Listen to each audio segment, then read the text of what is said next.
Welcome to the Real Women, Real Business podcast, where we believe you don't have to choose between doing what you love and building something truly successful. Each episode, we cut through the noise to show you exactly where your energy should go, how to eliminate what's keeping you stuck, and most importantly, how to tell the difference between what's actually making you money and what's just keeping you busy. Around here, we're all about helping you to work smarter, build stronger, and dream bigger. You've already built something amazing, but if it feels like you're stuck in a cycle of back-to-back calls, half-finished launches, and late nights just trying to catch up, you're not alone. Most women start their businesses with passion and drive, but somewhere along the way, they start settling for good enough. They want more, but worry it will cost them too much. And let's be honest, we spend so much time thinking about how to help others, we start feeling guilty for wanting to build real wealth or prioritize our own goals. That's exactly why I created the Real Women, Real Business Mastery Program to help ambitious women like you stop settling for just enough and start building a business that's truly aligned, where passion, profits, and progress work together, because making more doesn't mean sacrificing more. It means building smarter with the right support and the right strategies. If you're ready for sustainable success in a business you actually love running, book your free coaching assessment at aboutShaunaLynn.com/coachmate. Let's explore what's possible together.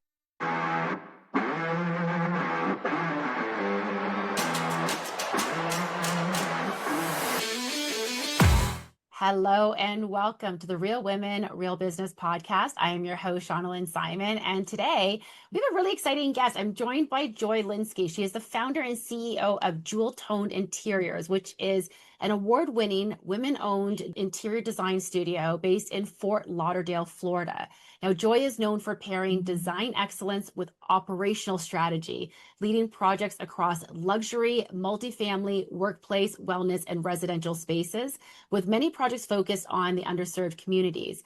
Joy also brings a broader leadership lens, though, to the built environment. She served as the first woman president of the Construction Executives Association. So today we're going to be talking about what it really takes to cultivate a culture of creativity and contribution, how leaders build trust without lowering standards, and where to start if you want a stronger team culture, but you're already feeling stretched a little bit too thin. So Joy, welcome to the show. Thanks for having me. Excited to be I'm here. excited to have you. Yeah, I think this is such a great conversation to have too. I work with so many clients, and of course, our audience base here is our accidental CEOs, who are generally creative entrepreneurs who followed more passion than plan. And so, a lot of them started off, like a lot of them are interior designers, and they started off saying, I want to build an interior design company. And the motivation behind that is often, well, I'm really good at making things look pretty. I'm really organized. I know how to find the right finishes. And I'm obviously oversimplifying a lot of it. But what doesn't come into the conversation often when they're first starting out is, at some point, I'm going to need some support. I'm going to need a team to help me. And so when it comes to starting to grow that team, that can be a really challenging thing, not just from the logistics and operations standpoint, but to what we're going to be talking about today, which is more of that culture. Because we're managing different humans with very different personalities, feelings, and everything else, and yet still wanting to maintain what we've created as a business and ensuring that we're translating that through all of our team members. So I'd love to learn a little bit more. First, let's just talk a little bit about your background. How did you get into interior design? What was your journey into this role? So I started as a psychology major. I was raised by a mother with bipolar disorder, so I was always very interested in the brain and what makes people do the things that they do and what makes people tick. So I studied psych for a year, and the guy I was dating in college was a psychology major and not using his degree to any way. And so he said, what are you going to do when you get out of college? And I really didn't have an answer. I just wanted to study that. So he suggested that I look at interior design.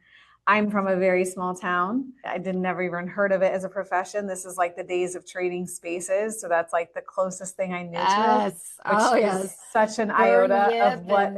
Yeah. It's an iota of the industry. And honestly, they're just very small of what we do actually here at Jewel Tone Interiors. So I went and talked to the department chair and never looked back. I made the switch. I'm switched my majors, and I've always been super interested in psychology, and just it still is so baked into everything that's interior design, all the research that's behind the R&D of a chair, and just space planning and everything. So it's really symbiotic, I think. And that's really interesting because, yeah, psychology definitely, it comes into play in so many ways. I didn't study psychology in university, but I did take a few different human behavior type courses. And I minored in business, which had a lot of marketing psychology and such in it. And while I was in university, I was working as a bartender. And I ended up actually doing that for 15 years, all through my first career, all through starting my first business. And I often say, bartenders are half bartender, half psychologist, because you not only are you spending a lot of time, it's, the old adage of like, you're listening to people's woes at the bar, and that's definitely a part of it. But more than that, it's every guest that comes in, you've got to immediately identify what type of bartender would this person like, what type of service would this person like. You got to be able to read people pretty quickly. I think interior design is very similar. You need to be able to read potential clients very quickly, but you also need to be able to keep an open mind to help to develop a better profile of them as you're working with them and really understanding what they need. So I would imagine not just in your team culture, but in your actual interior design business, you're applying that psychology probably pretty much every day. Yeah, absolutely. And yeah, dealing with partners or vendors, spouses or yeah. there's so many stakeholders in every project that we work on. So even just understanding the priorities that are special to that particular stakeholder and being able to change the conversation around the project and still make it successful for everybody involved. It's definitely very much ingrained in what I do every day. Yeah. Well, and I think this is something that I think is often underrated about interior designers specifically, is that we're actually not just making things look pretty. There's so much, it's sort of the iceberg effect, right? Yeah. We see the surface, we see the final results, but so much went into that. And, we can talk about everything that goes into creating the drawings and the procurement and, the concepts and everything else. But even before all that comes into play, there's the human element. And it doesn't really matter if you can create a beautiful room, even if you can create one that is exactly what the client is looking for.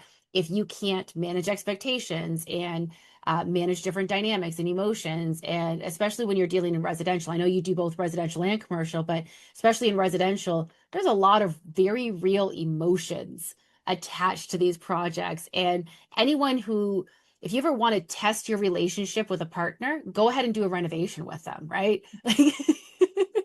Totally. It's a great litmus test for that. Okay, Absolutely. so let's talk about how this applies to the culture that you've created in your team. So when you say that, creativity and contribution, we talk about ensuring that we've got that creativity in the contribution. What does it look like in real life on a team, on an average Tuesday or an average meeting? What does it look like to really foster that contribution culture? So we're very intentional about it here. We follow a quarterly cadence. And that comes down to even our daily behaviors as a team, but that contribution. So every day my team is meeting except for Tuesdays. Ironically, we have one no meeting day, which is today. Perfect. But so we have either a huddle or a team meeting where everybody just gets their heads together for 5 minutes and talks about their intention for the day.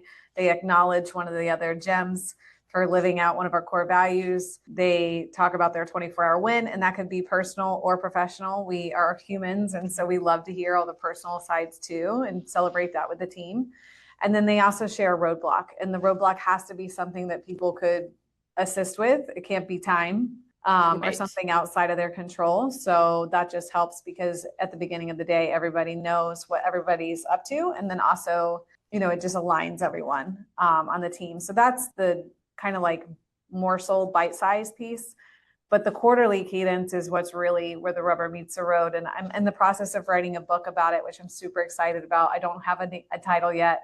It's a working title. You'll have to let us know when it does get released. We'll add it to the show notes. Yeah. Yes. But when JTI was young, I want to say 2 years and I already had a team of 4 because And I'm happy to share that side of the story. I basically had to grow the business outside my comfort zone very fast. But I just saw myself as, even though I have a minor in business too, I just really felt like there was so much more collective brain power in the people that I had chosen to be part of my team than just me. And I wanted to find a way to canvas them and to have them contribute to the success of the business. Psychologically, it's also great because it gives people autonomy. It makes them, it galvanizes people if they have a say. But really the why behind it was I knew I needed support. And I also knew I knew that there was a better outcome that could come out of many brains than just mine. So I created a methodology of a full day meeting where we talk about the past in the morning and then we talk about the future in the afternoon. And it's really broken down hour by hour. And it's an intense day because it's a lot of thinking, but we have intentional brain breaks and bio breaks. And a lot of times our vendors will cater the lunch so that we, either tour a showroom in the middle of the time, or at the end we'll go rock climbing, or we'll do pottery, or we've done a ton of different things. I've done over 40 of these meetings now because the company's 13 years old and we've done it every quarter for a long time. So I have a lot of data, and it's just been amazing how much it's really just moved the needle with the company and really helped keep us all in alignment and also keep everyone accountable. Okay. So I got a few questions about this. All right. So let's start with the daily meeting. I think you said it's every day except for Tuesdays that you meet for about 5 minutes. Did I get that right? Yeah. 5 to 10. Yeah. And that was going to be my next question of is it actually only 5 minutes? Because I think this is probably I can hear the panic already inside the head of a lot of listeners of I can't have a meeting every day because a 5-minute meeting turns into a 30-minute meeting. So how do you keep it to 5 to 10 minutes? How do you keep it from going off the rails? It's only 4 things. You're not supposed to talk about anything outside those 4 things. Okay. So when someone shares their roadblock, for example, you're not solving it in the meeting. You're just sharing it. Correct. Got it. Okay. It's like an information share. If there's a roadblock that people can help alleviate, they can continue the conversation after. And that's usually what happens. Oh, wonderful. Okay. And our team's in person and virtual, it's hybrid. So, there's always a couple people calling in. And then on Fridays, a lot of us are all virtual. So that, we're just used to be meeting on Zoom quickly for that.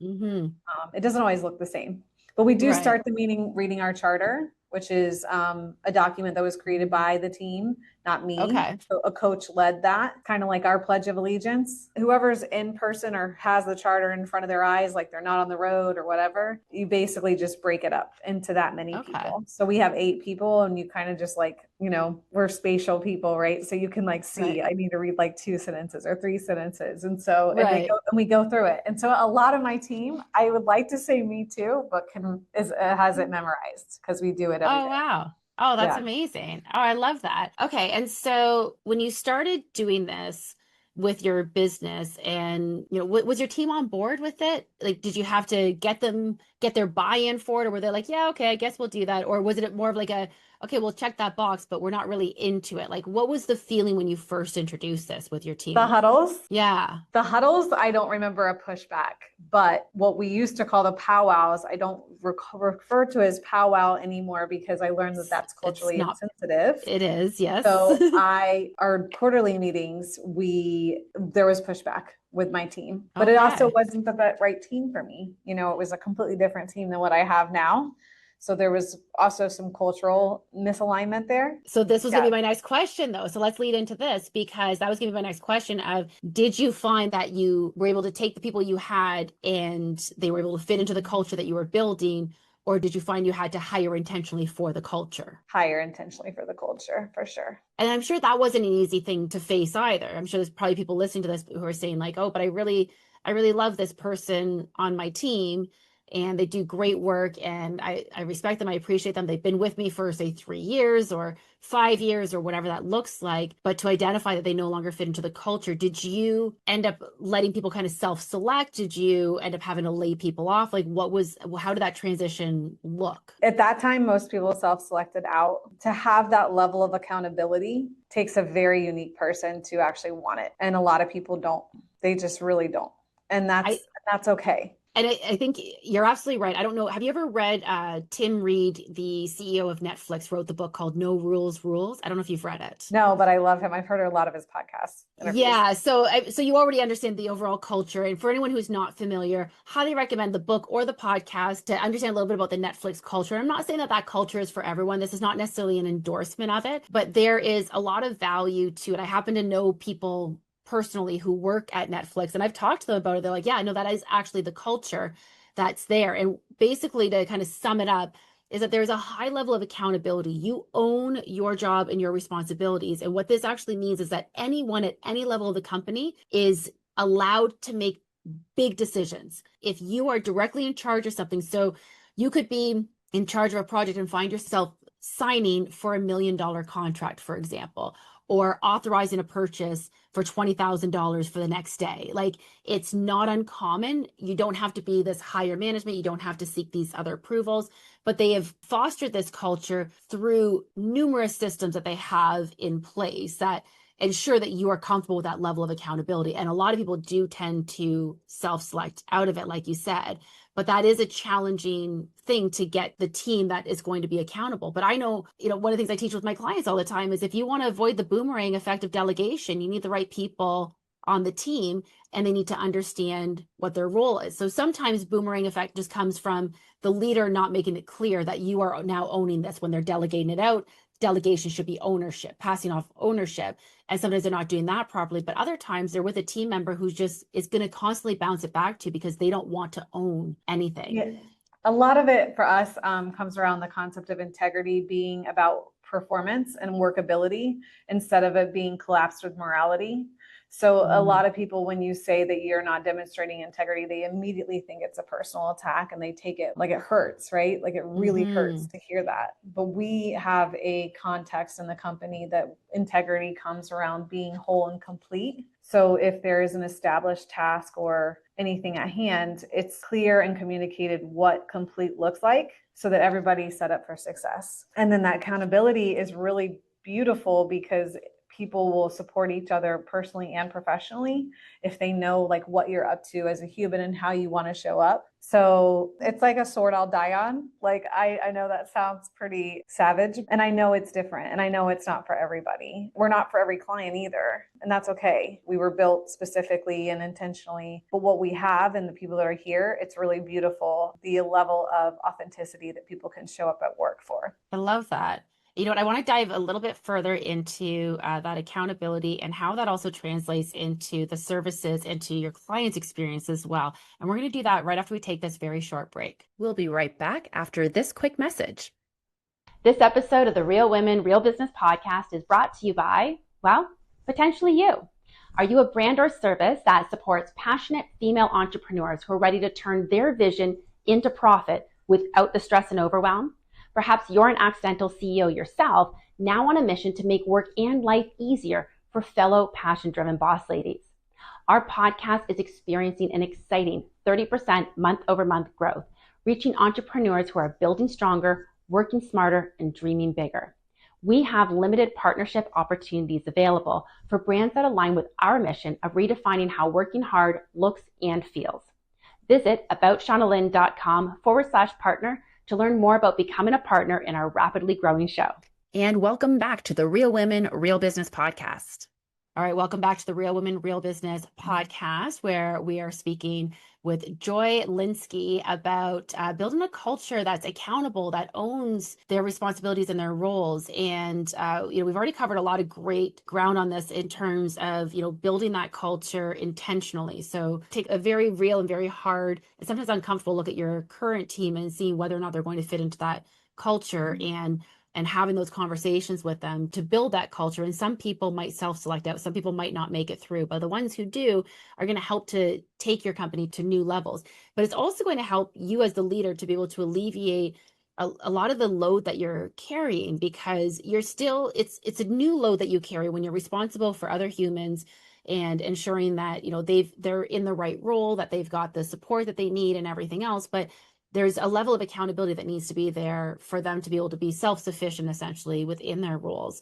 So I think a lot of owners do say that they want contribution, but then their team is still waiting to be told what to do. So how did you make the shift so that your team knows that you want them to actually be involved, you want them to contribute, and you want them to own things? What's sort of the conversations you're having with your team about this? I mean, it starts with the early interviews, right? Like the onboarding process. We're really open about it, and that we are small, like there's 8 of us. So every voice is important. And if you end up, part of our team, a JTI gem, because my whole team, that's what we call each other, the gems. If you are, part of this team, it's expected, and it's really like where the rubber meets the road, right? So we have a very multicultural team, and that is incredible just because of the wide range of life experiences that even eight women can bring to projects, and how we can challenge each other and thinking about things differently and looking at things differently, especially because we serve such a wide range of demographics and people. So I think it's just really being intentional and also walking the walk and making sure that we're modeling it. So I'm always going to say when I mess up, and I'm always going to apologize, and I'm going to own it, because if I can't expect my team to do that if I don't. And so, what does accountability look like if mistakes are made, if, something doesn't go as planned? Like, how do you as the owner avoid the sort of the rescue of like, oh, let me just fix everything, and allowing them to fix it while also ensuring that there's an accountability there? How do you treat, like, when someone's like, uh-oh, I screwed up? Like, let's say, I don't know, like one of the common things is probably when it comes to ordering things, mismeasuring something. And I really thought that this was going to fit. And like, actually, one of my colleagues just went through this recently. They were planning on storing an outdoor cushion underneath a bed for the winter months. And they had measured everything, even had the cushion resized. And what did not show in any of the specs for the bed was a bar that went across the bottom that they hadn't accounted for. So now they've got the cushion that doesn't fit, and they're all trying to solve it. So there's a whole lot of like, where could we have changed things? What went wrong here? So how do you handle when these mistakes happen? How does the team handle that, and how do you avoid rescuing them? The team knows that if it's something that's on us, like the company will always own it or eat it, like a cost, like something like you just said. That's always going to be the default. So they know the consequence. They also know that I'm here, like in the wings, if they need. So typically, especially because a lot of my team has been with me for a while, they will typically come with, these are some solutions I've come up with. What do you think? Which is great. That's like best case. And then, workshop those with them. And then I'll also say, like, do you want me on the call? Do you want me to make a follow-up call? Like, they know that I'm still there. And then of course, if it needs to go straight to me because of the level of breakdown, then that's there for them too. But as an owner and leader of the team, one of the biggest things I'm always looking for is icebergs. It's just like the what ifs, like playing out the scenarios of like what could go wrong. Sometimes I'm not like in a project enough to do that, but at least like holistically as a company, that's something I'm always just trying to look out for, like 6, 12, 18-month type things. And how are you doing that exactly? Like, if somebody who's listening is like, that sounds great. But I'm still very reactive in everything that I'm doing. Like, how can I anticipate some of these things more? Like, do you have a process to it? Is it something where, like, is it about documentation? Is it about making sure that your team has, solid SOPs in order? Like, what does this look like for you?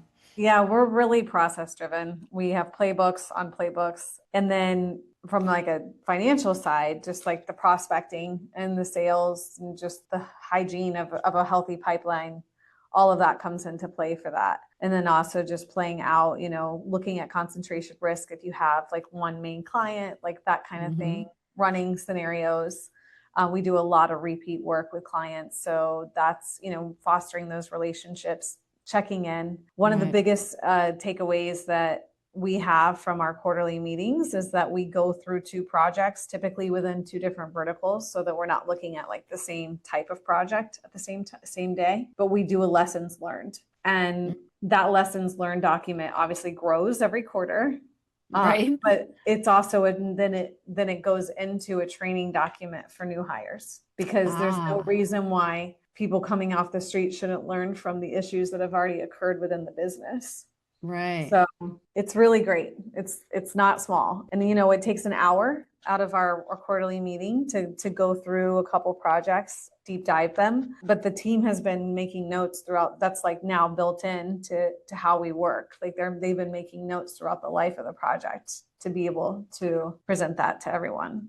Right. So you're not having to sit down and try to remember like, oh, shoot, what did I learn on this one? It's pretty automatic there. Gotcha. Yeah. And then also the value of the teams that aren't, because typically our projects will have a 2-person team and the other designers will learn from, you're learning from like you're teaching each other so that the same issues aren't occurring. And that's something that was really different from my past firms that I worked at in interior design, just like that collaborative, like supportive approach versus a little more competitive within the team. Oh, yeah. No, we don't want that. No. I can see how that can cause some serious challenges. And I know that does exist in some company cultures, but it's really hard to foster growth and allow people to be authentic and comfortable and vulnerable in different scenarios if there's constantly this level of competition. And I know that you're working with some pretty high end clients at times. There's some pretty high expectations and high standards to live up to. When it comes to managing that, I would imagine that it becomes a little bit intimidating for your team at times as well. So I know there's a lot of people that would probably say, like, I don't want to take ownership of something of like a $5 million project or whatever it's looking like for you. Like, it sounds like a lot of responsibility. So going back to your hiring, and you were talking about how like you're infusing this into the actual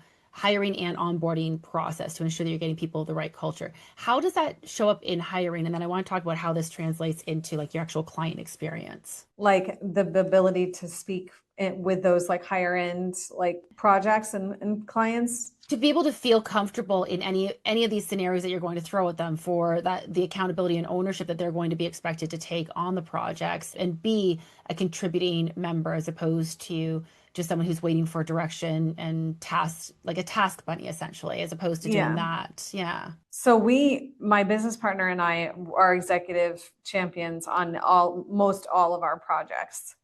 We have tiers of engagement, and some will choose one where we're not involved. Of course, we still are in the background. So we are either Jacqueline or myself are reviewing, or like a point person that the client knows that they have access to at any time. And then we also just make sure and role play. So we have the designers walk through, how do you anticipate presenting these ideas? Like do that with us, and making sure that they have like a comfort level. And then we critique. So it's, in interior design school, most of us we get critiqued a lot. And so there should be no surprise that it continues into the professional realm. And really it should continue into the professional realm. It's what makes it, iron sharpens iron kind of thing. Like it just makes everything better. Absolutely. I think if there's one thing that I've learned from my experience as an interior designer as well, is anytime I'm presenting to a client, you have to be able to encourage feedback from them without them feeling like they're going to hurt your feelings. So I always make it very clear from the first moment of like, this is not personal. If there's something you don't like, you need to speak up, because the time to bring it up is not when we're about to do the install. We need to address these things much, much earlier on. So to your point, most designers it's been ingrained in us essentially to not take, like, don't get me wrong, if we've worked really hard on a design and we feel like we nailed it and the client hates it, that's going to hit hard no matter what, of course. It's not to say that it doesn't, you don't feel it still, but for someone to say like, I'm not really loving this part of it, or I don't really like this part of it, like, you have to be able to take that critique, be able to run with it, be able to investigate a little bit further. What don't you like, so we can move forward. So I think if we can all translate, like not just in your firm or in any other interior design companies, but in life in general, if we can all just be able to take that critique as feedback, as like a support that we can draw knowledge from and be able to grow from, we'd all be so much stronger for it. But I think that it's not taught enough, especially in the real world scenario, like you're saying. We're told to, the compliment sandwich when you're giving a review to someone, for example, like tell them about something positive, then tell them a negative, and tell them a positive. That's not really getting us what we actually need and the results that we need out of someone. It's not to say that you should be beating them up every day either, but to be able to give constructive feedback in real time in a way that is helpful is something that I think should be built into every culture, really. But it's difficult because some people aren't able to handle it as well as we would like them to. So the fact that you're building it in from the hiring process and ensuring that you're getting the people that are going to be more comfortable with that and continuing on, like you said, from their design school training, I think that's fantastic. Yeah, I believe trust is a really big part of it. Like you have to have the foundation of trust to be able to like speak super direct and critique, without mincing words really. But that is built in, and everybody knows that at the end of the day, like, so one of our biggest differentiators is that we check our ego at the door. And so that even in interior design can be tricky to hire. I hate to be stereotypical, but there can be a lot of divas and divos in our industry. So just the ability to, put that aside and have that overarching, like big picture focused mentality about serving the client, making sure that we can walk away from the project with the client being fully seen and heard is massive. Yeah, and it can definitely be humbling for each individual person on the project as well. But the amount of growth that can come from being able to check your ego at the door, you can just get a whole different perspective. You can be much more objective about your responses, about how you hear things. You can be a much more active listener. So there's so many benefits to it, aside from just, being able to ensure the client has the great experience. There's so much opportunity for the individual as well. When you talk about how your team is involved, we talked a little bit about, the lessons that we've learned, and a lot of this is all relating to client experience. How involved is your team in helping to shape the overall direction of the company, or coming up with ideas for, whether it's furthering a marketing campaign or a growth strategy or identifying opportunities in the marketplace that might be an underserved market? How involved are they? Is this coming up at the quarterly meetings? Or is it mostly primarily focused around client experience? No, the quarterly meeting touches every aspect of the company, from sales and marketing to financial to operations. We run on EOS, but we are like EOS 2.0 because my business partner and I were actually in a Pinnacle cohort, which takes a bit of EOS and then it adds like other business books like Entrepreneurial Myth and Scaling Up and a lot of ones you've heard of. But so we all have scorecard. If you've been with the company for more than a quarter, then you have metrics that you are tracking weekly. That's very EOS centric. We have changed it and adjusted it to be a little more towards our company and the way we run. So the goals are, we still call them rocks, which is very EOS, but we call, instead of calling them goals, we call them promises. Because a promise is like, you're like promising. You don't want to break your word. Yeah. Cool. Yeah. And it is about your word. So yeah, to answer your question, the sales and marketing aspect would probably be there. It would be presented at least a little bit in the morning. So we go over the past quarter and our wins. And because we have a scorecard that has all these metrics, we being designers and so visual, color code them. So you can literally look at a scorecard like this. And if it's mostly green, we probably didn't have high enough goals, promise. Right. No, but you can see if we won the quarter. You still want to make some things achievable, because otherwise no one's ever celebrating the wins. You're not getting to the milestones, but I hear you saying that too. We shoot for 80%. So as long as we're 80%, we don't really want to be 100% because we're not stretching ourselves. So from this, to answer your question, one of the aspects of these quarterly meetings is that we audit all of our clients, and from like a beating your soul aspect, just so we can see if the team is getting enjoyment from the type of work, the type of client. And then once that is established, and it's very rudimentary, we literally use emojis like happy face, sad face, and meh. Right. That's it. And once those are established, we then show the team, okay, and these are the people that actually pay on time. So then you really end up with like the 20%, like, how do we get more of these? Yeah. And it's funny that you say that, because it sounds like such a simple exercise, but it's one of the exercises I put a lot of my clients through, of like, let's go through your client list. Who did you like? Who did you not like? And then let's talk about like, why did you like them? Why did you not like them? And we actually sort the list initially by sales volume. And then we go through and talk about them. Like, your answer to why did you like them cannot be because they showed up with a big bag of money. Like, as much as we all want the clients that just show up with big bags of money, it doesn't always make them ideal clients. So I like that you're aligning the two and keeping those things separate. Yeah. Yeah. And we don't look at necessarily the proportion of sales, more just the cadence of payment. The payments. Yeah. I like that too. Yeah. It's not just about the dollar value so much as, are they responsible payers? Yeah. Do they honor our agreement? Right, right. And so with these quarterly meetings, I would imagine you get a ton of ideas from your team. Can you maybe share a moment where like a team member's idea actually helped to change, some of the trajectory of the business or an outcome or, something you've been struggling with, like that made a real difference? Because I think it's important to show like, if you allow them to feel safe and comfortable sharing their ideas, it's some pretty incredible results that can come out of that. Yeah, we've gone after new verticals from them. We've went from being all 5 days in office to having virtual Fridays from it. That was a request, and we were like, let's test it out, for a quarter, and it was great. And productivity didn't go down, and nobody Yeah. skipped a beat, and people did their jobs, and it was great. It's probably just as nice for you as it is for them, right? Yeah, I mean, I'm always here. I like to be in the office. I But it actually might be love nice to not it. have everybody else around on that Exactly. Friday. Yeah. Exactly. It's quiet. It's Yeah. quiet. I am trying to think what else. So we've established like who our ideal client profile is, which has been really great. And it's hard because I can't like necessarily pinpoint like a person because it is like a group think, and it's Mhm. like the collective brain power of everybody in the room. And of course there's louder voices than others. Right. My most recent quarter, which I'm very excited about. So starting in 2026, I now have, instead of it being my business partner and I running the whole day, I've now divided the entire day into the team. So different team members run each Ooh. section.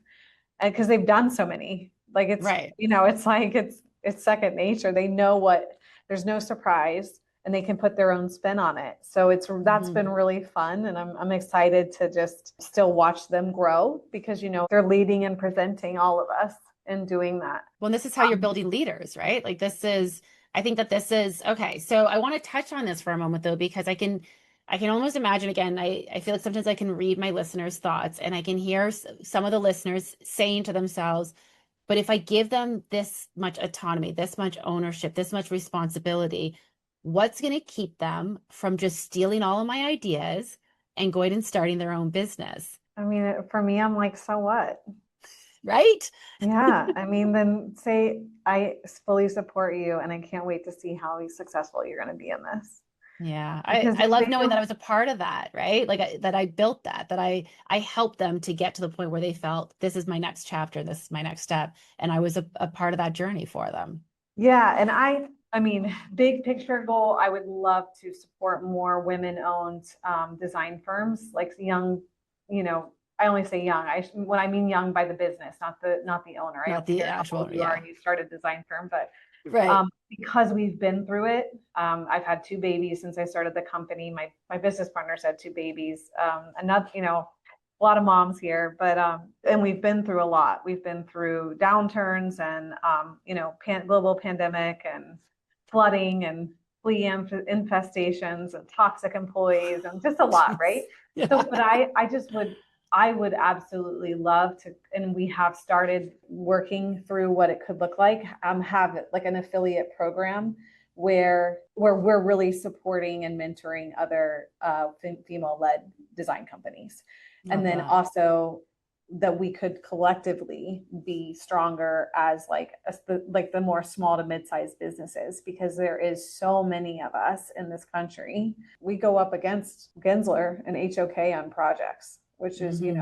globally top 5, top Right. 15. So I just think that there's a lot of power in small businesses, and I think and female led small businesses, and just being able to like support women and showing up like wholly as partners and community leaders and business owners, like all of it. It's so true. And I think the interior design world has come a really long way since I first entered it, which was about 15 or so years ago, 16 years ago. It's much more collaborative now than it ever used to be. It's, we are starting to tear down some of the walls that I think were put up for a long time, but we still have a long way to go. So it's great when I can speak with owners like yourself and knowing that you're paying that forward as well. Like you're taking that mindset and not just keeping it to yourself and to your own business, but you are looking at ways to continue to share that and spread that to the rest of the world. And you talk about supporting women businesses, and obviously we're the Real Women Real Business podcast. We're all about this, of course, but it's always easier said than done too, especially like I would love to support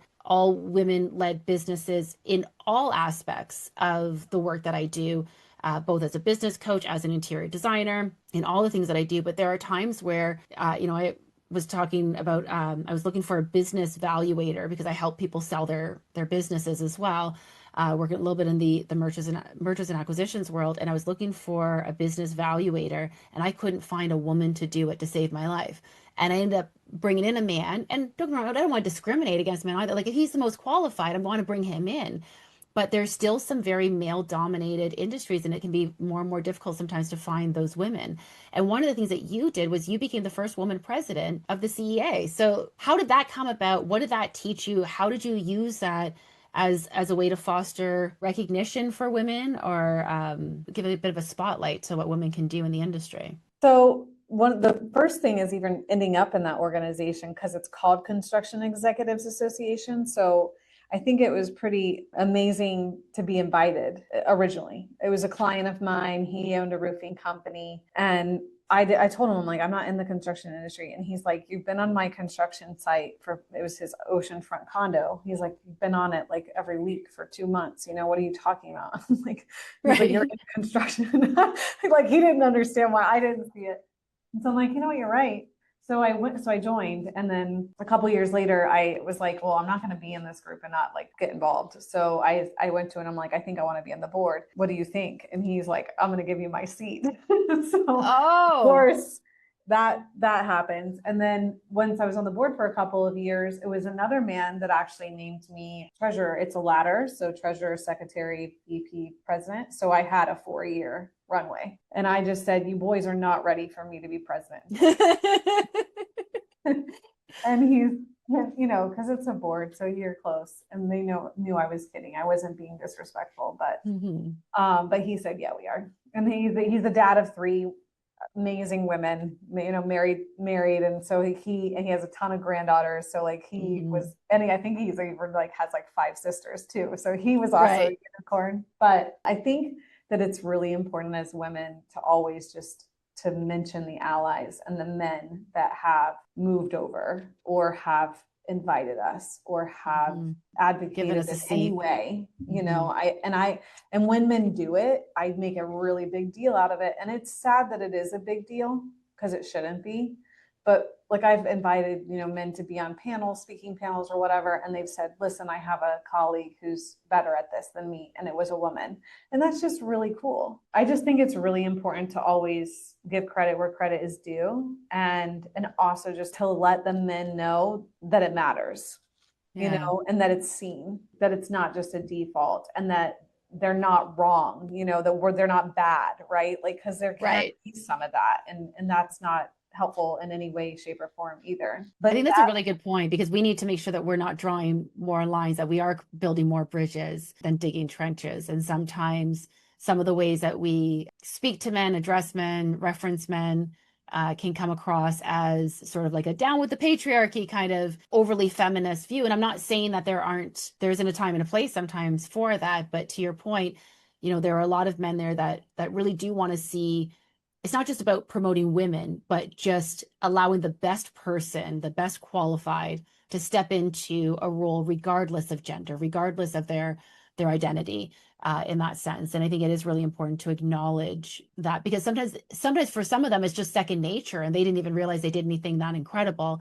And so it needs to be acknowledged so they know how important it is that they are recognized. Yeah. But I did use the platform, I will say, to bring some maybe more feminine leading conversation to the group. And I'm very excited that it was well received by the board and by the membership at large. So I want to say 6 years ago, we had a fireside chat around diversity, equity, inclusion, and belonging, making sure that belonging aspect was part of it. That colleague of mine, since that fireside chat, is like nationally in a position of like diversity and inclusion now. So it's so cool.